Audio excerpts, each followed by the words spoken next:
Hey guys, Eugene here. Just here to talk about the midterm for this class and the way that it's all set up.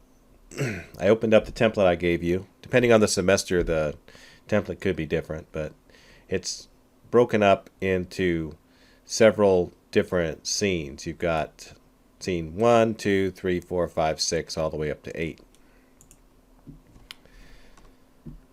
So there's a lot of ways to approach this. You could really customize it a lot, or you could just kind of use the template as it sits. You know, if you want to go over the top, you're going to make your own scenes, etc., etc. If you're trying to meet the minimum requirements, you're at least going to stick with all these and try and do something similar to the same level of complexity. Here, the idea would be to animate this text the way that we learned in class.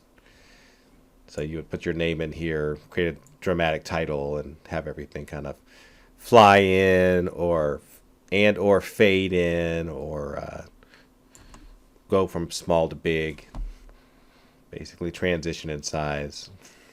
Try to do an ease in or an ease out or both as everything comes in. Then we're going to move over to scene 2, and this is going to be whoever's coming in from the left and whatever that thing is. Now I'm going to show you something that might interest you, and that's the fact that you can actually swap out symbols. Now this isn't going to solve all your problems, but it is a good thing to know that if you built something in another program that you could actually swap the symbol out. I'm not going to build something in another program right now because that's not really my goal, at least not with this video. It's really just to kind of run you through working with the midterm file. But let's say that I drew another oval. I'm going to draw this guy on a different layer just to avoid confusion. I'll delete this layer later. This is just kind of like a junk layer. But I'll make this guy around the same size. Holding down shift to keep my proportions. And I kind of cheated. I specifically kept him about the same size. Not exactly the same size, but close enough. I'm going to press Q here and resize them. I just want this thing to be a similar size. Doesn't have to be perfect. This demonstration will make sense in a minute. Then this is not going to be anything I'm going to be super proud of, but let me turn this on. Switch over to the color white, and I'll give him a little eyeball right here. And then, because I'm in a hurry, I'll just go like that and cut that piece out. Yeah, it looks really stupid, but whatever. This is not supposed to be an aesthetic example, and I don't want it to take forever, so I'll give him a little bit of a Pac-Man look. So there he is, and take one more step, I think. No, I'm not going to take one more step. I'm overthinking it. Just going to select this guy, right-click him, and convert him to a symbol and call him circle 2, right? So I'll delete him. Now check this out. Here's my circle right there, right? And I can delete layer 1.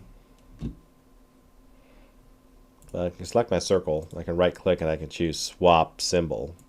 And I could actually go find that extra circle 2 that I just made and just press OK, and it will swap those out.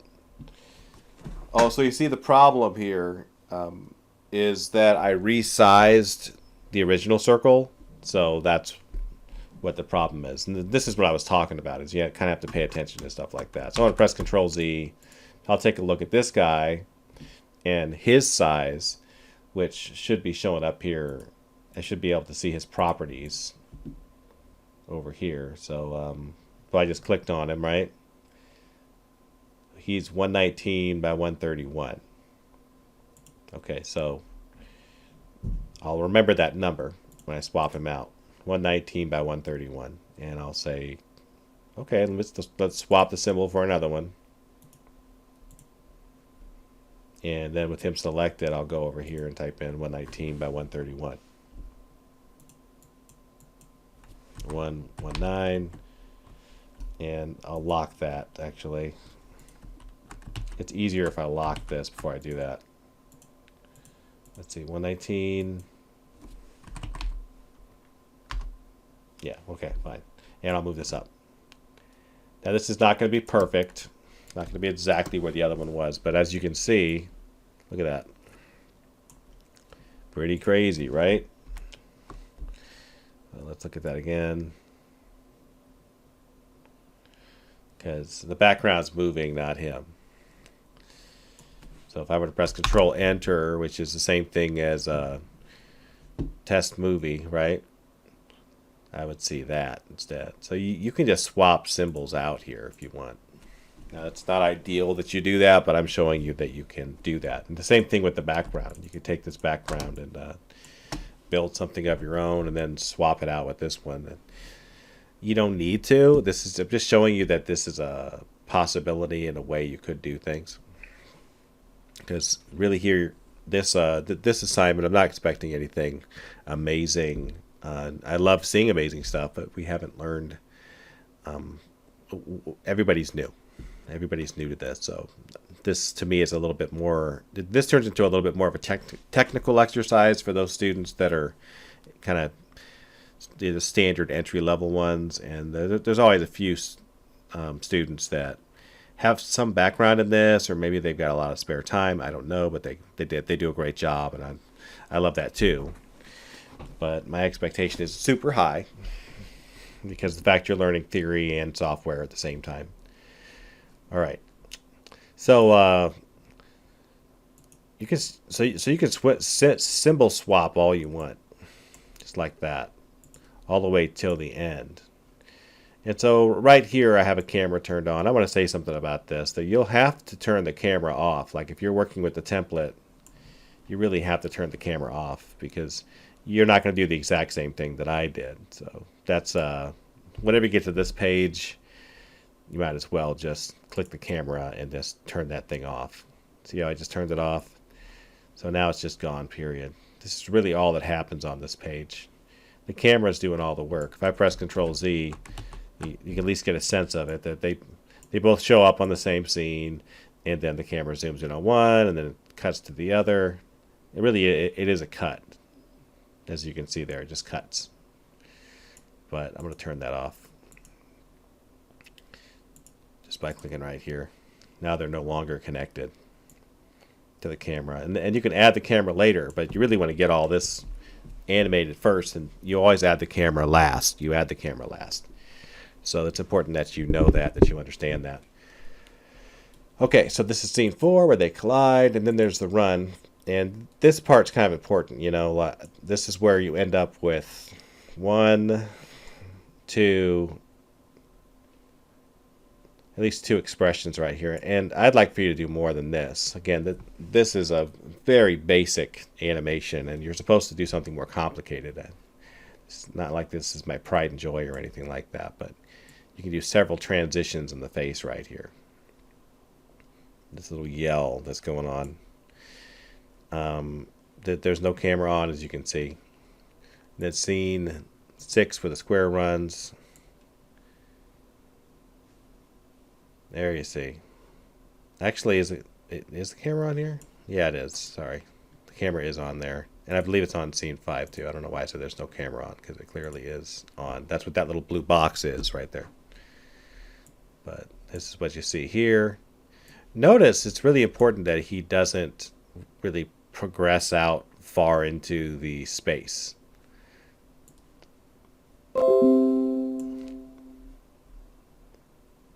So let's go ahead and look at the other one. Same with this guy. See how he stayed back here. I didn't want him going too far out. Now they're going to collide in the middle. So this collision, you see how I needed some space to show them running into each other, and I wouldn't have had that. I wouldn't have really had that space or a sense of that space if I had them run all the way to the edge of the screen in the last ones. Now this right here is where some students might wonder, you know, Eugene, what did you do right here to make that explosion? Just select that explosion back here. All that is it's a couple different PNGs. This is an explosion that's in front of everything. See that? And this is an explosion that's under everything. So there's actually 2 explosions right here. And all I'm doing if you go over here and look, is the blend mode for this is set to screen. Now normal would look like that, but I have it set to screen like that, so it just brightens the pixels rather than do anything else to them. So that's what's happening there. That's what the over explosion is doing. And then the explosion that's behind, you'll notice how it starts how these guys are starting. The explosion that's behind is just sitting there. It's not doing anything. And what's happening here, right? I see that he turns white, or close to white, and then yellow. So if you look over here, all I really did was select these guys, and I chose brightness, and I went from none to brightness and cranked the brightness up to 72. Then on the next one, I did something similar, but I chose tint and I made it yellow. And on the next one, I decided to make this guy darker. I took the brightness down, and it's really just the same trick over and over again. It just makes this flashing effect whenever they collide, and that's really all that I wanted. As you can see right here, when they collide, there's that flashing effect. So that's what's happening right there. All right, and then the end, which could be another animation right there. So what's really important on this one is that you show that you can work with a file and some basic animation. And if anything, this is a little bit more about creating artwork. Don't overthink this one, guys. It really shouldn't be too deeply overthought. A lot of times students want to do something very custom, and I am perfectly fine with that. But I'm also okay if you're shooting for an A, do that. But if you're in a rush and you're just trying to get through this thing, you could just pick 2 different subjects, a different background, some different expressions, a little bit of a different concept than this, and I'll give you a decent grade on it. Obviously, if you went too strictly by the template and really did not think outside the box very much, I'm going to treat it like you weren't creative, but you do understand the software aspect of it, which is a good portion of this exercise, because that's the main thing I'm trying to drill into your heads. We're going to have a lot of fun. We're going to have a great time and do some more creative stuff on the final for this class. The midterm, sometimes it's great, sometimes it's not. The expectation, but really I'm trying to get you to cut your teeth and just get out there and create a short animated film and be comfortable with it. Remember that you need to add sound. That's a whole component that's not really added into this template, but we have a video on that, and my example actually has sound. It's a little bit crude, but it is what it is. All right. Well, if you have any questions, let me know. But that's a little bit of direction on how to work with this template. Obviously, when you're done, you're going to export this thing as an MP4, and there's a video with instructions on that. Remember, there's a video with instructions on that. So that's why I didn't include it in this video.